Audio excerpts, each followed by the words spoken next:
Good evening. Dito po ako sa Mandarin to go. Pipick upin ko po yung order ko. Okay, papasok tayo dito. Pasok na sa loob. Ayan, yan pong entrance. Ang ganda ng ambience nila. Malapit lang po to guys sa trabaho namin. Kaya yan, pag mag-order ako, madali lang. Pipick upin ko lang in 5 minutes. Ayan, hi ganda. Pick upin ko lang yung order ko po. Hindi mo kabisadong number ko. Lagi ako nag-order sa Uganda. Tapos ngayon, hindi mo alam. Ayan, dami nilang ulam. Dami nilang anong gusto mong ulamin. Pero ako gusto ko yung noodle soup kasi malamig. Ngayong panahon na to. Saka nagtatrabaho ka. Di kumain ka na marami.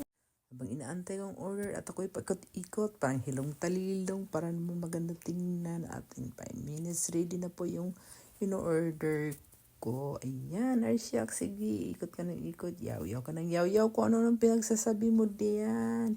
Ayan na, ready na po yung order mo. Naka-ready na. Kunin mo na yan. Baka mawala pa yan. At saka na may nangantay na sa'yo doon. Sige na, let's go. Arsyak, budoy.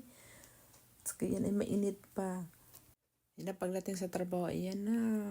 Okay na po ang tono, noodle soup, seafoods, yan. Napakasarap bagay yan sa malamig na panahon. Kaya yan ang in-order ko. Thank you guys. Bye!